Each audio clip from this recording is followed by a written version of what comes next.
Retornamos. Bem, Silvio, eu estou muito contente, como eu disse no primeiro bloco, né, de você estar aqui para nós informarmos bem o nosso querido telespectador.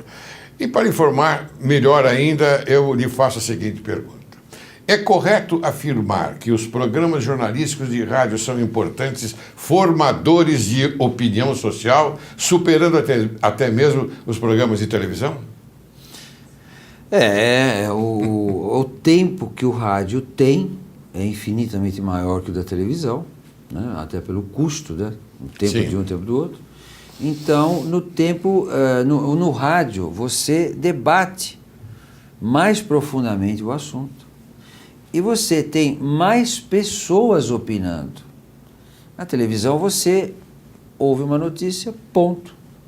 Tirando os programas esportivos da televisão, que tem aquele monte de gente discutindo, Sim.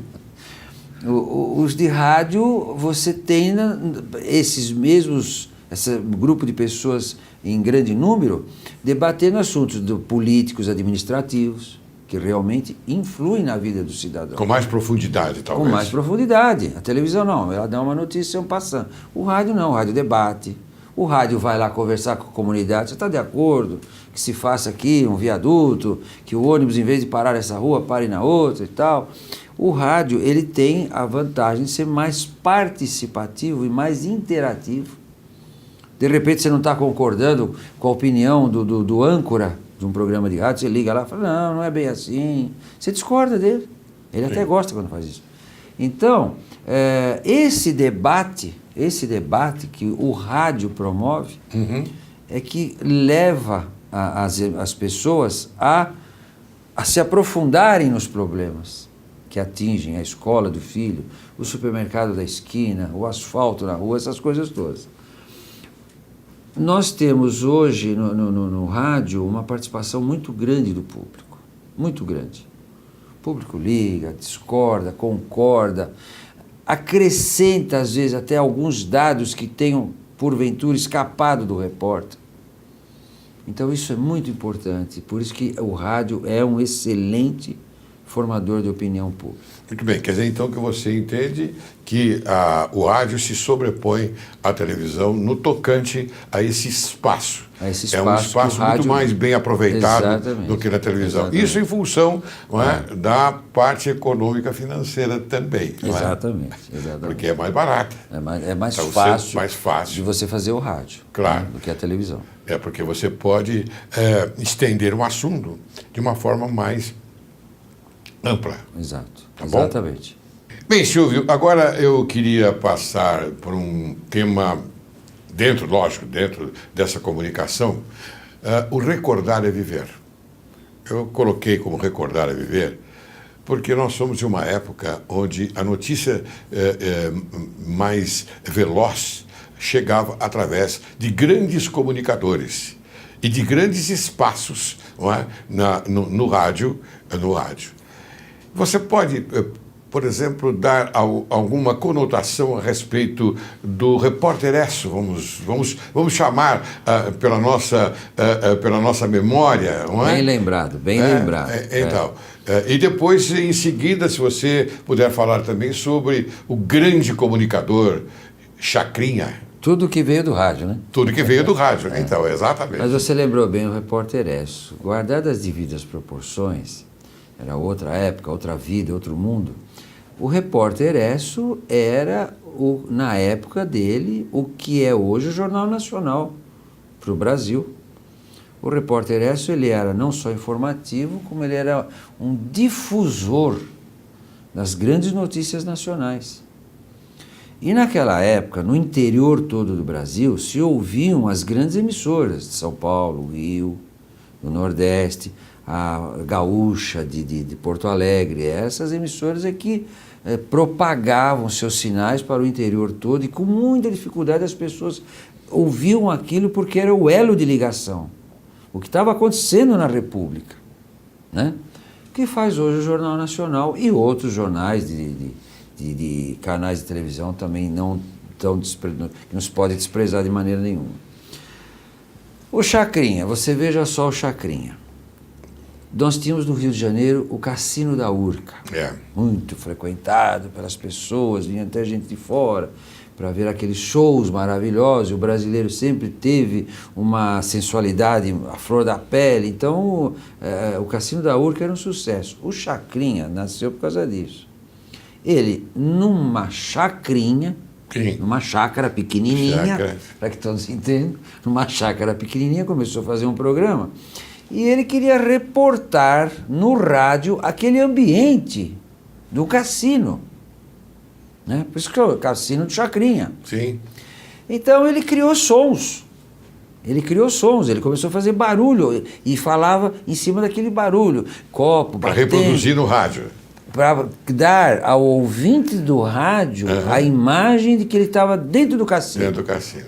E tinha aquelas coisas bonitas, aquele luxo todo, aquelas mulheres sempre muito bem vestidas e outras não tanto, mas ele queria criar aquele ambiente. E aí explodiu, porque as pessoas viajavam. Hoje nós temos imagem para tudo quanto é lado, naquela época não. É. As pessoas sentavam, ficavam olhando para o rádio e viajando, na imaginação. Claro. E esse homem foi o que criou o sonho dentro do rádio. A pessoa liga-se muito o Chacrinha à televisão, Sim. mas eu ligo o Chacrinha a isso. Ele foi um dos grandes comunicadores de rádio que levou o ouvinte a viajar numa imaginação, uma ideia. Ele não conhecia direito o Chacrinha, ele só via na revista Cruzeiro, Manchete, né? O que era um cassino. E o Chacrinha pôs isso dentro de casa. Entendeu? Aí ele foi para a televisão e continuou fazendo o Chacrinha, o Cassino do Chacrinha, Claro, claro. e estourou e é hoje um ícone, né, da comunicação brasileira. Né? É um exemplo, né? É um exemplo que nós podemos citar a qualquer momento, porque partiu dele, como você disse, a criação da imaginação. Exato. A criação da imaginação, e a gente pode até colocar... Vou te citar um outro caso, doutor, desculpe Tá, interromper. pode. Eu queria dizer, e aí a gente pode colocar também como uma inovação no rádio. Eu não posso deixar de citar aqui também um outro que criava uma imagem na gente. Você ficava ouvindo, e aconteceu comigo, eu estou vindo de Sorocaba, do interior para São Paulo, e venho na estrada ouvindo uma narração do Osmar Santos. Oh, que maravilha. Nossa! Isso. E Pereirão, vai daquele floreado todo dele. Falei, não, eu vou lá. Era caminho de casa passar no Pacaembu, eu vou lá, eu vou ver esse jogo. E ele, não sei o que. Nossa, mas eu estava imaginando aquele jogo maravilhoso, aquele Pacaembu pegando fogo. Parei, entrei lá, não tinha ninguém. A arquibancada, sei lá, se tivesse ali umas 300, 400 pessoas, era muito. Mas ele criava um clima, Sim. ele nos levava a entender que o que ele estava narrando era o maior espetáculo da Terra. Esse é o Osmar Santos, que infelizmente, né, como todos sabem, nós muito, mas muito prematuramente perdemos em um acidente. Né? Mas mesmo assim, nós aqui, diante dessa colocação do Silvio Sanzoni, eu quero dizer a você, querido Osmar Santos, que Direito e Justiça em Foco promove agora uma homenagem a muito você. merecido. Porque você foi um dos homens, um dos homens, não foi, você é ainda, porque você está aí vivo, graças a Deus, e você desfruta de uma saúde maravilhosa. Mas você é um dos ícones e mais importantes da televisão brasileira. Parabéns, Osmar Santos. Esta homenagem que o Direito e Justiça em Foco faz a você. Muito obrigado por você existir. É assim que deve ser, É verdade, né, Silvio? é verdade. Muito bem. E conte mais a respeito de outras pessoas que a gente pode aqui homenageá-los, né? É. Porque você trazer à tona é viver também um momento daquela época para este momento. Exato. Não é? Então, o rádio hoje... César Ladeira era da também Rádio sua Nacional, época, Rádio Nacional do Rio de Janeiro. Esse Ari Barroso, né, com aquele programa dele de calouro, muito famoso e tal. Onde foi que esse pessoal todo se perdeu no tempo e no espaço? As lições que eles deixaram, desde lá de trás, César Ladeira, o Ari Barroso, o Chacrin, até os dias de hoje, com Osmar Santos e outros grandes comunicadores que nós temos no rádio, eles foram perdendo espaço, é impressionante, para as emissoras de rádio local. Elas passaram a ser, né, o grande ícone, mas de cada comunidade. Sim. Não se ouve mais o Rio de Janeiro, não se ouve mais São Paulo. Campinas ouve Campinas. A emissora de Bauru é ouvida em Bauru, todo o povo quer ouvir, ou a emissora A ou a emissora B, mas é Bauru, entendeu? É a emissora local que faz a vida, que cria a imaginação, que divulga a circulação de mercadorias, o serviço, tudo. Aí o rádio da grande capital passou a também trabalhar para o seu público dentro da capital. Muito bem, Silvio. Eu acho ótimo nós revivemos aqui esse passado tão glorioso, não é? Porque as pessoas se esquecem das grandes personalidades, né, do rádio. Exato. Bem, Silvio, eu queria que você agora, entende, me dissesse o seguinte. Os programas de rádio são ao vivo e mostram a medida exata dos acontecimentos e de forma imediata, como você se pronunciou. O rádio requer profissionais mais especializados do que os demais veículos de comunicação? Eu pergunto. O comunicador, sim. O comunicador, sim. A televisão tem a facilidade de você poder criar uma plástica, né? Haja visto as novelas brasileiras, claro, que fazem sucesso no mundo inteiro, aquilo é gravado, então se cria o ambiente propício, etc. e tal. No rádio, quando ele está ao vivo, é o âncora, é o comunicador que tem que saber tocar. Ele tem dois caminhos, a voz dele e os efeitos sonoros, mais nada. Então, ele é que precisa ser um excelente profissional. Do rádio. De comunicação, exato. Sim. Ele saber chamar para si... Toda a responsabilidade da matéria. Não, e o público, né? Ah, sim. Precisa fazer todo mundo prestar atenção nele. Claro. Né? E isso é o que diferencia, né, um cachê artístico, né, do outro. Certo. É o grau de audiência que ele atinge. Claro. Que nós, na história recente do rádio, nós temos aí, fez até o filho deputado, né, que é o Eli Correia. Ah, sim. Um grande comunicador. Ele com aquele chavão dele, né? Oi, gente! Oi, gente! Todo mundo lembra disso. Claro. Quem não se lembra do Zé Bétio? Zé Bétio, claro. Tranquilinho, sossegadinho, quietinho. E uma massa de audiência enorme. Carismático. Né? Carismático, enorme. Então, isso é que muda o apresentador de televisão, sim, do comunicador de rádio. O comunicador de rádio, ele mesmo é o produtor dele. Dificilmente, a não ser as grandes figuras do rádio, tem um produtor por trás de si ajudando. Senão é ele, a cabeça dele, a imaginação dele, a criatividade dele. Na televisão ele lê o telepronto, ele tem um produtor, ele tem filme, ele tem imagem, ele tem lá o diretor lá em cima que no ponto chama a atenção dele, olha para a esquerda, olha para a direita, fala isso, fala aquilo. No rádio não, é ele e ele. Mas Silvio, eu quero dizer a você que eu aqui na televisão, como entrevistador, eu não tenho ponto não, hein? Não ainda não tenho essa sofisticação, não, hein?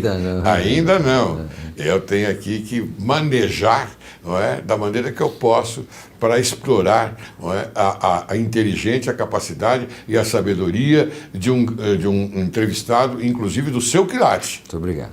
Mas é claro. Porque senão a gente não vai transmitir aquilo que você tem de melhor, não é, para o telespectador. Eu acho que é por aí. E você tem razão. A televisão ela tem outros recursos. Sim. Não é? Ela tem o recurso, por exemplo, do insert. Exato. Do insert, de repente, a imagem não está boa, lá na suíte, chama-se suíte, né? Eles colocam um insert e pronto, e a coisa fica melhor. No rádio, não. É o áudio, não é? E a esperteza, vamos chamar assim, do ícone do programa, e ponto final. Acabou. Olha, parabéns, é isso mesmo, essa é a imagem. A gente está passando essa imagem para o telespectador, tenho certeza absoluta que é própria, né? E ele deve estar gostando. Caro telespectador, está aí um presente para você hoje. Bem, qual é o papel dos rádios na prestação de serviço à comunidade? Olha, no interior isso é muito forte. Não vou falar no interiorzão, não. Está aqui no interior do estado de São Paulo, né? Que é muito forte. As pessoas ligam para a rádio até para reclamar do pronto-socorro, do hospital local, do hospital regional, né? Do atendimento. Elas se valem muito das emissoras de rádio, e não é de uma, não, até de 2 ou 3, para reclamarem e exigirem do poder público um serviço melhor. Eu tive a oportunidade, dentro das nossas emissoras, de Mogi das Cruzes, de Sorocaba, Taubaté, de travar uma luta muito grande para que as pessoas não morressem nas macas dos hospitais. Chegava com vida o resgate, né, que é um excelente serviço do Corpo de Bombeiro, trazia o motociclista acidentado, o motorista com um acidente de trânsito, um atropelamento, deixava na porta do hospital, na porta do pronto-socorro com vida. Morria lá dentro. Meu Deus do céu. Não tinha médico. Mas você viveu essa história, né? História que as minhas emissoras de rádio tiveram a oportunidade de lutar, gritar, chamar. E a mais recente, isso é uma batalha que, graças a Deus, eu venci. No hospital, nós tínhamos o Hospital Regional de Taubaté e tínhamos o Hospital Universitário. Sim. A universidade não tinha mais condições de tocar aquilo. Então aquilo começou a se transformar num elefante branco. Graças a Deus, o governador Geraldo Alckmin, ouvindo as autoridades locais e tudo que se falava nas emissoras de rádio, encampou o hospital. Que maravilha. E hoje ele passou também para a administração do Hospital Regional, que é um dos grandes hospitais do interior do estado de São Paulo. Então, esse é o papel do rádio. Ele serve como instrumento, graças a Deus, pacífico, de muita luta. De muita luta. É só as pessoas se direcionarem para dizer, nós vamos conseguir. E fala na rádio, porque não há prefeito, não há vereador, não há governador que durma com um barulho desse todo dia, né? Claro. 7 horas da manhã, aquele negócio na orelha dele. Não aguenta. É bem lembrado, eu quero aqui fazer um parênteses e cumprimentar o governador do estado de São Paulo, Geraldo Alckmin, inclusive pelas eleições agora que ele foi vitorioso. Parabéns, governador. Porque pouca gente sabe dessas atividades. E esse comunicador que está aqui, Silvio Sanzoni, conhece muito bem, não é? Por isso que ele vem e fala do governador com muita autenticidade. E é isto mesmo, o povo de São Paulo. Parabéns ao povo de São Paulo que elegeu o melhor candidato. Nós temos que fazer essa justiça. Né? Não, precisa. Tá certo? É. Muito bem, Silvio. E na política, já que aproveitando, já que falamos do governador, e na política? Como agem as empresas de radiodifusão? Nós estamos amordaçados. A legislação não nos permite qualquer tipo de comentário para a favor deste ou daquele candidato, e muito menos contra, deste ou daquele. O rádio tem que ficar, se fala de um, tem que falar do outro. Televisão também. Mas o rádio mais ainda. Mais ainda, claro. Entendeu? Por quê? Porque o rádio, ele vai muito longe.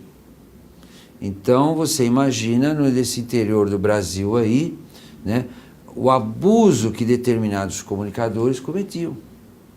Sim. E chegou ao ponto de candidatos terem 30 emissoras de rádio. Tinha um candidato em Minas Gerais que ele era proprietário de 30 emissoras de rádio. Inclusive rádios clandestinas, né?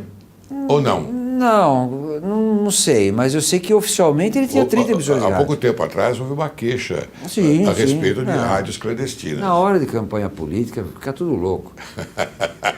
Mas esses eram emissoras oficiais. Você imagina essa pessoa com 30 emissoras de rádio na mão, se ele se põe a falar bem dele. Sim, claro.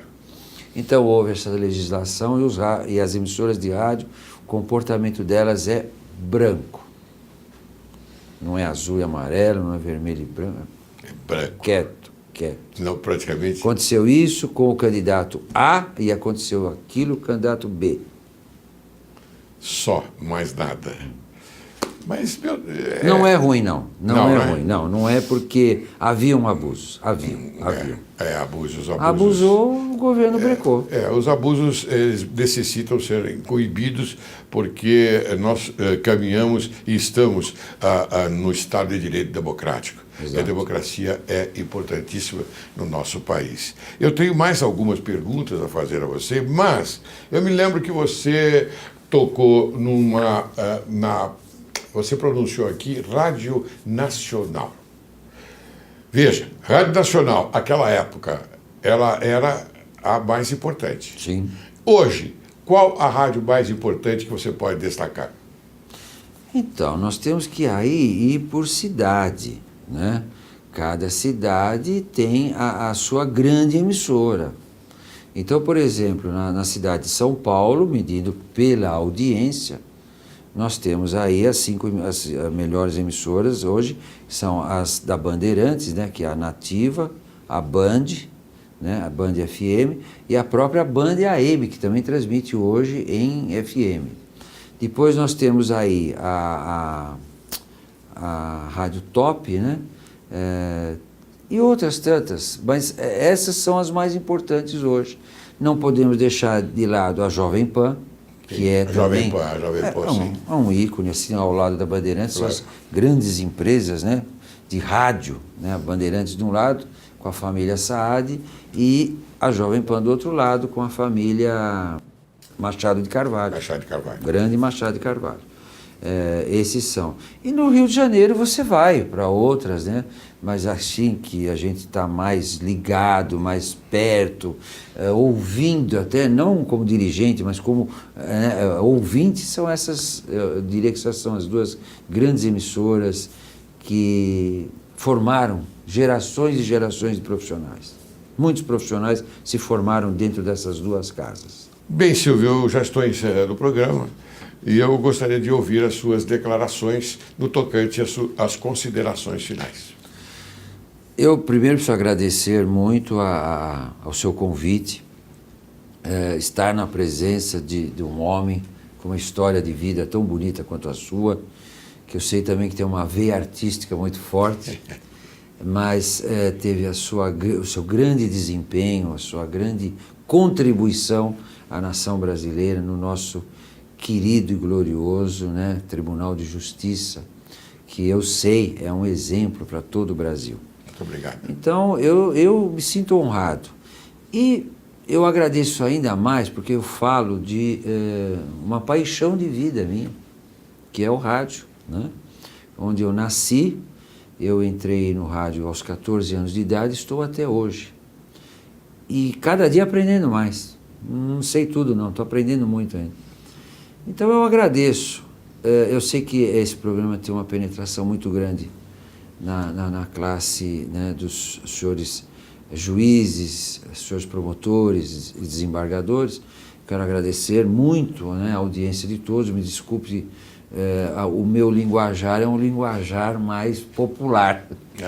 É do rádio, né? Mas eu agradeço ao senhor, principalmente, doutor. E eu, se precisar, me chama, que eu venho aqui novamente para conversar. Você foi muito agradável, sua recepção, eu agradeço muito. Muito obrigado. Você é um homem bastante capaz, não é? E a sua intelectualidade nos emocionou bastante e nos deixou bastante felizes.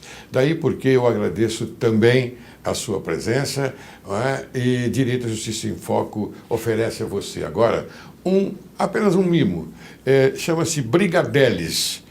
É uma empresa que está nos fornecendo este mimo para que a gente entregue aos nossos convidados. Daí, então, estou entregando a você. Muito obrigado, doutor. Obrigado, Laércio. Eu agradeço muito também a sua presença.